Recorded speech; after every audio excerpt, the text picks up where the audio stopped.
Sarah McMurrough is a district-wide literacy coach and former elementary school teacher. She is married to Dr. Chris McMurrough, a UTA professor, and the proud mother of two boys, Danny, age 7, and Henry, 9 months old. Sarah loves to serve her community through Delta Kappa Gamma, Society of Key Women Educators, Westminster Presbyterian Church in Arlington, Little Elementary PTA, and various charities. Sarah's here to talk about dressing for success. Sarah McMurrough, great to have you with us today. I'm so glad to be here. Thank you. Well, let's dive right in. Sarah, why is dressing for success so important? Well, I've heard so many times, and it's been reinforced over the years, that the way you dress is how you present yourself to the world. And it sounds cliche and a little bit cheesy, but it's really true.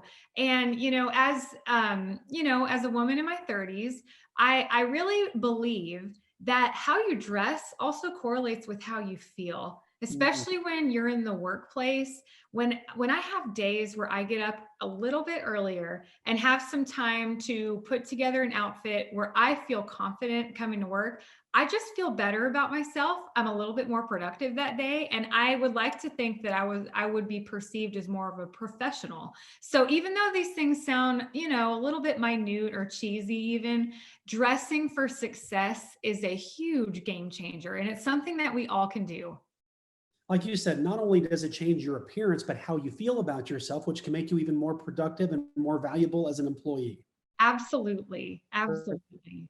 Well, why don't we do this? Because a lot of people watching this may be wondering the different styles of dress and the differences between them. You hear terms like casual, business professional. Walk us through, Sarah, those differences and what they mean to people watching right now. Right. So let's start with casual. Okay. And, when I hear the word casual, I picture jeans, t-shirts, tennis shoes, and all of this would apply to men and ladies. But when you think of casual, normally a lot of workplaces have what they call casual Fridays. So at a lot of workplaces, it's acceptable to wear jeans and t-shirts and even tennis shoes on a Friday. And there are some places like restaurants and, a lot of places where the uniform that employees must wear kind of fall into that casual category. But unless it is specified by your workplace that casual dress is acceptable, we never want to assume that casual is what we should dress each day in the workplace. So when I think of casual, I think of comfort. They both start with C, and that's the easy way to kind of remember it. And when you think of business casual, you're amping it up a little bit. Now we're still dressing fairly comfortably, but we're kind of going up to, instead of jeans, now I might think about slacks or khakis. Instead of a t-shirt, I might wear, a polo shirt like this. It's still comfortable, but it's business casual. It has a nice collar. It's still professional looking.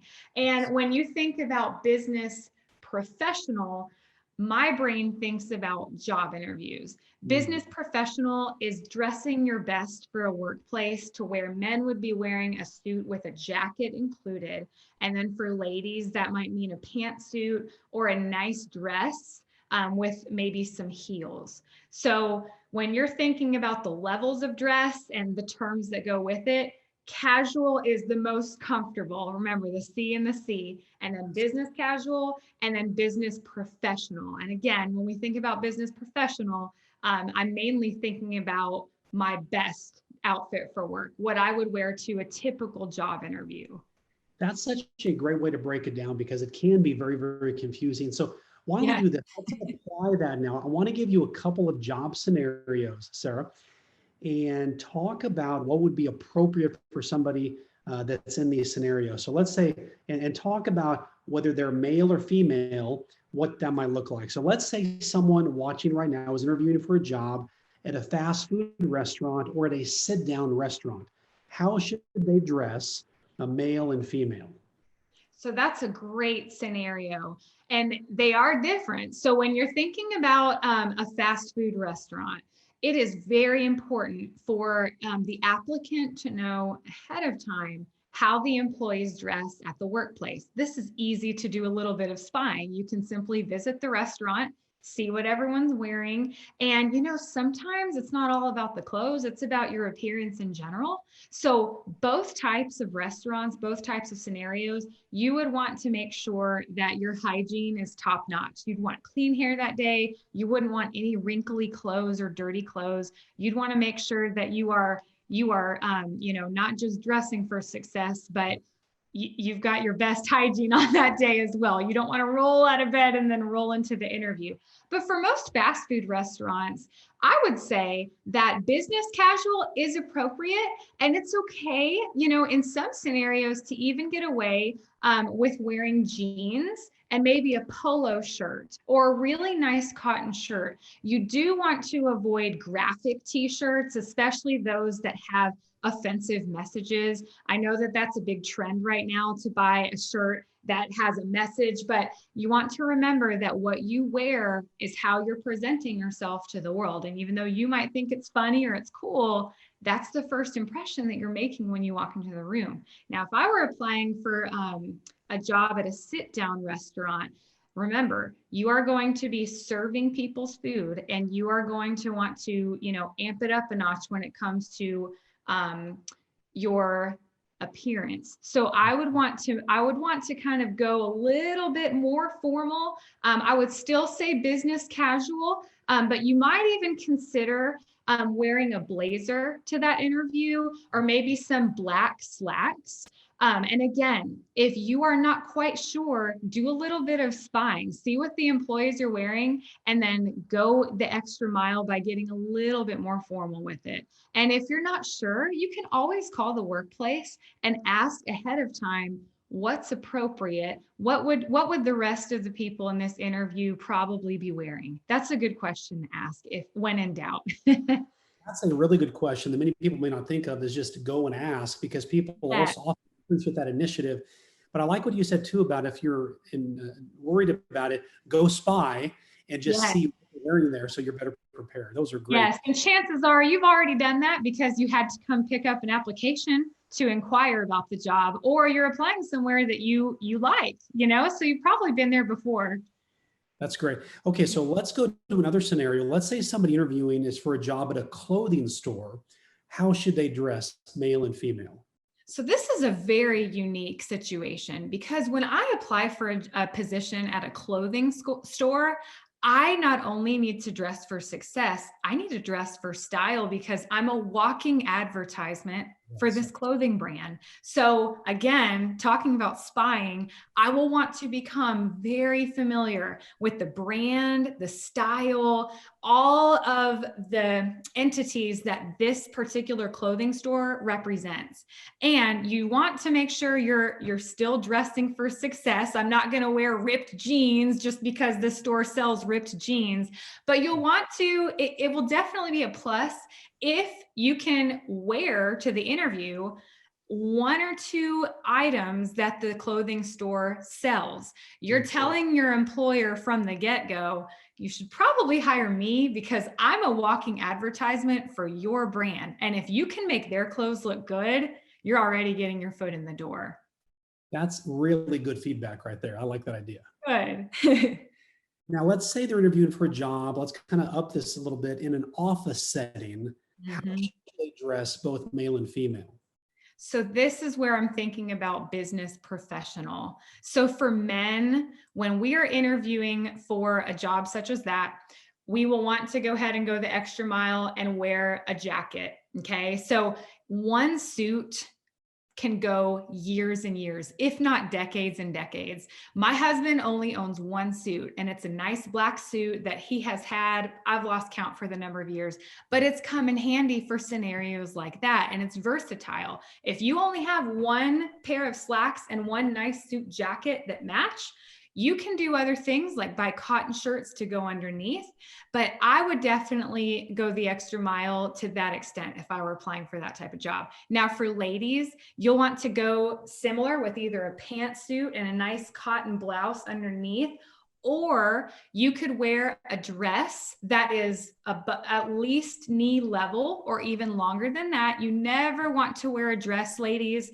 where you're constantly having to pull down your skirt or pull down your dress because you feel insecure, like you might be, wearing something a little too short. And at this type of interview, if it's something you'd have to question, like, oh, is this going to be a little bit too casual? It's better to err on the side of caution. We want to make sure that we are confident and we're secure in what we've chosen to wear for this type of interview. Ironing and steaming your outfit is very important. You don't want to show up in these nice clothes, but they're all wrinkly or they're fresh out of the store and you forgot to take the tag off. So for any job interview, I always recommend wearing the outfit ahead of time and not wearing the outfit for the very first time on interview day. You don't want to have a tag accidentally sticking out, and you don't want to have any wardrobe malfunctions that you didn't anticipate. That's such great feedback. And it's interesting because people don't often think about, as part of the interview, how you dress. And the goal is not to cause people to wonder, why did they wear that, where it places a question mark about whether they should hire you or not. You want it to be always in your favor, where they say, this person is very professional, perhaps even overdressed, but they took the time to dress. Yes, absolutely. And, I feel like sometimes it might be a little uncomfortable in a job interview setting where the applicant is more overdressed than the person interviewing. You want to avoid that situation too. So again, when in doubt, just call the employer or the human resources department, depending on the workplace, and ask ahead of time if you're really not sure what to wear before an interview. That's great. That's great. Well, there's a saying that I know well, always better to overdress and underdress. But what would be some examples where clearly you wouldn't want to overdress, where it would actually look like you weren't really paying attention to possibly the job itself? Right. So, as a general rule of thumb, typically I agree with that saying. It's better to be overdressed than underdressed. But you're right, Derek. There is a limit to that. We never want to wear a tuxedo to a job interview or workplace. And ladies, there's a big difference between looking nice for the club and looking nice for the workplace. We want to avoid distracting things like shimmery sequins. When we think about overdressing, we need to kind of rein it in. It's better to look classy and not distracting. And again, we don't want to put ourselves in a situation where we are clearly more overdressed than the supervisor who's interviewing us. So that's something you want to keep in mind as well. And again, this takes a little bit of research, a little bit of spying. And again, if it's questionable, if you have to really think, ooh, is this a little bit too dressy? Again, it's better to err on the side of caution and just move on to the next outfit option. Well, let me ask you this. This comes up periodically. What are your thoughts on cologne for men and perfume for women? How much is appropriate, if at all? I need to follow my own advice on this sometimes, but especially in an interview setting, I would nix the cologne and perfume altogether. And I have my favorite sprays, and I'm tempted to wear them, especially when I have an important event, because it makes me feel more confident. But there are many people that have sensitivities to certain smells. And it almost, is to the point of we have to use no scent laundry detergents with my boss. I would have never known about that. And so we never want to assume that everyone is going to be as crazy about the smell as we are. So especially in an interview setting, I would just make sure I'm freshly showered that day, and I would not wear cologne or perfume. Let's say somebody is just really starting off, Sarah, and they don't even have the basic blouse or skirt or white shirt, dark pants. Where would be some resources they could go to, or what would be a way to look good on a very tight budget? Absolutely. So this is something that I'm always always trying to practice when I'm purchasing new clothes for my workplace. And there is a misconception, especially nowadays, that brands matter and the more expensive, the better. You get what you pay for. Well, the great news when it comes to clothing is that's simply not true. Look for decent fabrics.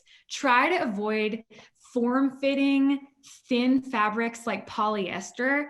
Go for a good, solid cotton shirt. And most of the time, these will be the shirts that are the most inexpensive. I have a couple favorite shirts that I found one that I really like, and solid shirts are always a good idea. A solid color means a solid person. And once I found my inexpensive cotton shirt that holds up in the washer, I would buy the same shirt in a different color.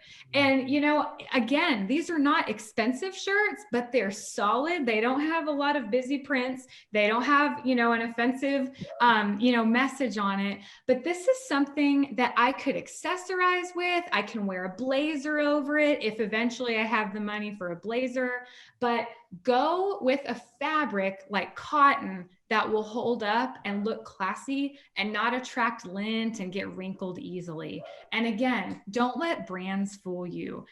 Some of my favorite items in my closet, you would never recognize the brand. I have found some of my favorite cotton shirts at Walmart and Target, believe it or not. And again, look at the fabric. And if it's something that's dry clean only, and you're not going to go to the dry cleaners, just say no.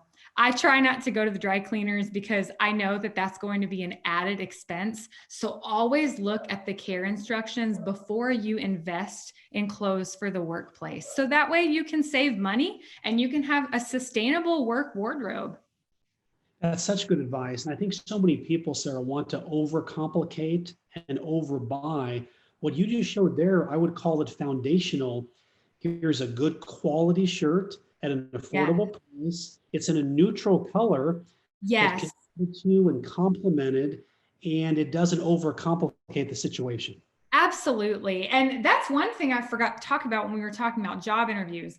Solid colors for men and ladies are always a good decision because it won't distract and you can accessorize. And whenever you have a neutral color like gray or beige or black, even, again, you can express yourself when they get to know you in the interview, but you don't want to wear a color or a pattern that distracts from who you are and why you deserve the position. Again, solid colors signifies a solid person. So solids are usually a good idea and neutrals are always a good idea in the interview.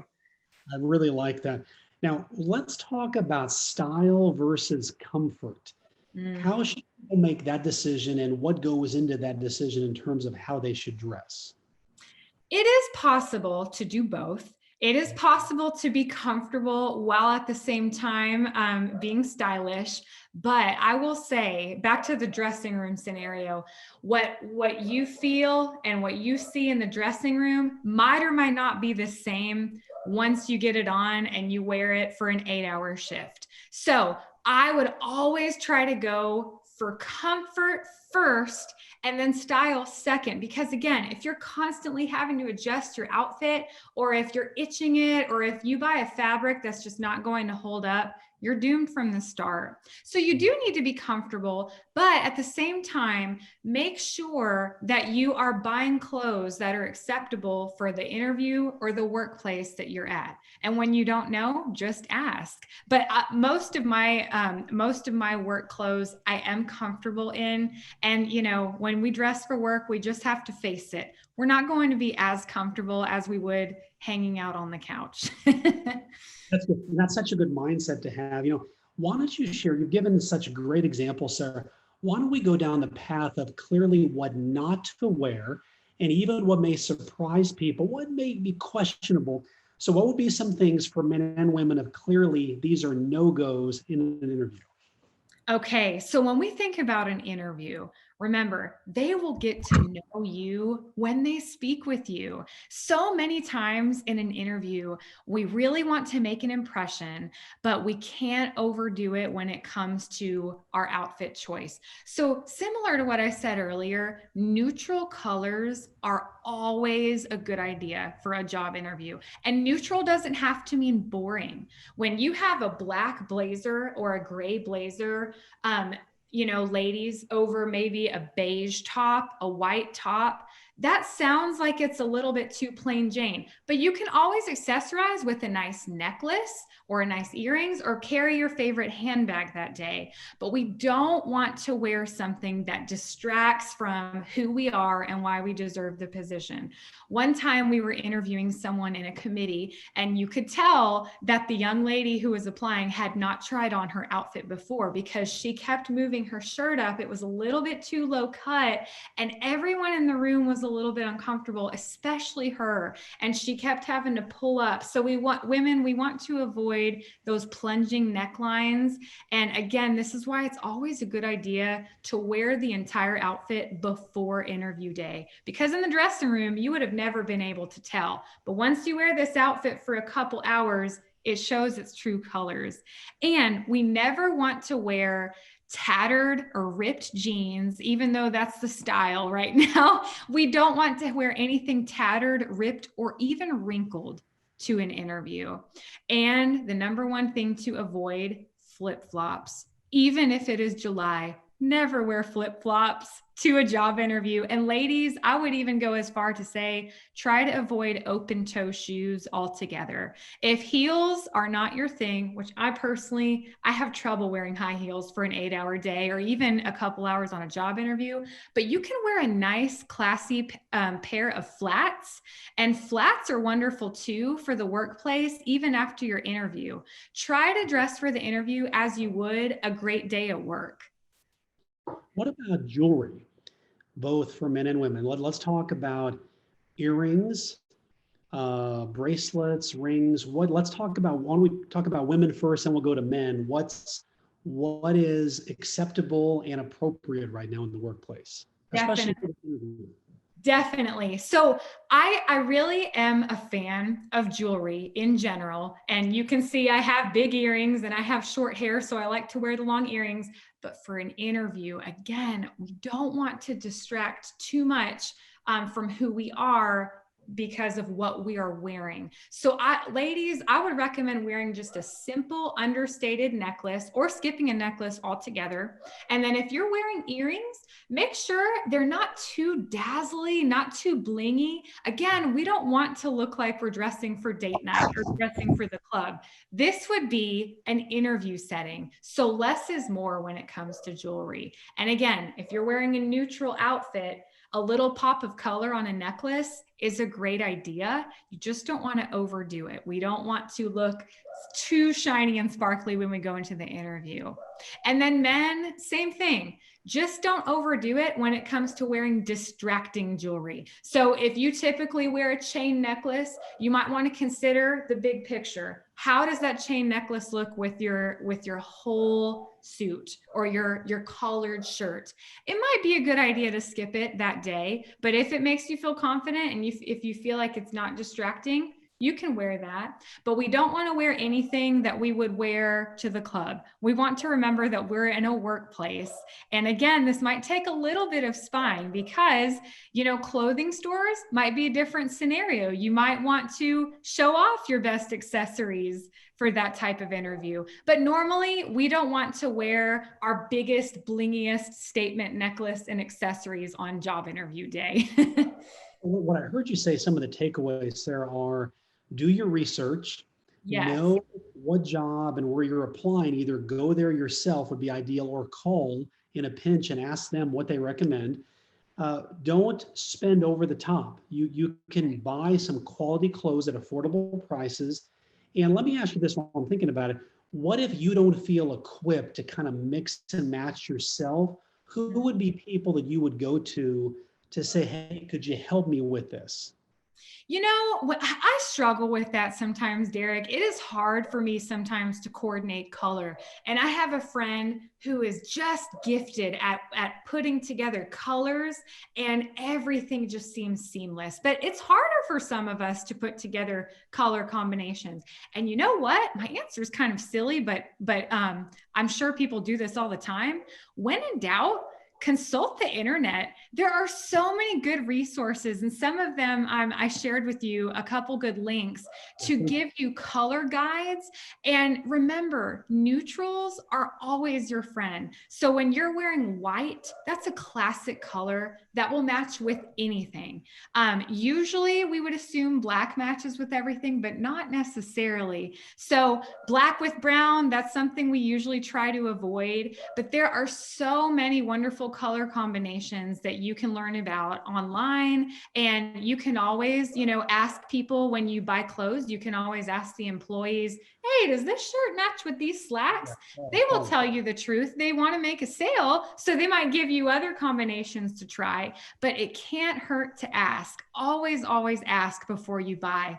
And those two shirts that I showed you earlier, I intentionally bought two colors that go nicely with brown flats and brown pants. And I always try to think about what I already own before I buy a new piece for my wardrobe. Because when we have too many color combinations and too many prints rather than solids in our closet, we have a harder time coinciding all of our shirts and pants. So I try really hard to be disciplined when I'm purchasing a new piece. Do I already have a pair of pants, or do I already have accessories that will match with this?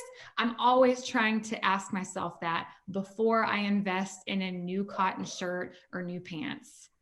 Well, that's such good advice. Also, I like what you said about try the outfit on before the interview. Yes. Much like I would advise someone, drive to where the interview is before you do it so that you know how to get there. You Yes. plan it. But even try on the outfit, ask other people, what do you think? Do I look good in this? Do I look confident in this? Just do a phone so it takes away all those nerves that may be built up on that big day. Absolutely. And it's always a good idea to look at yourself before the interview one more time in the mirror in two different types of lighting. So I will go into my bathroom and I will hopefully have a full length mirror, or if you don't have a full length mirror, you can always stand on the counter, but you need to make sure you see from head to toe your big picture. What is my appearance from head to toe? And then I'll go outside and I will look at myself in the mirror one more time in natural lighting. I'll make sure that my top isn't too sheer. I'll make sure that there's something I didn't catch before and now I'm seeing it in a different light. Look at yourself in two different types of lighting, and then you will feel extra confident. That is so good. Sarah McMurrough, thank you so much. You Thanks have for done having a great me. job talking about dressing for success. Thank you for being with us today. I appreciate Thank you. Have a great one. Thanks, Derek. it. Thank you, Sarah.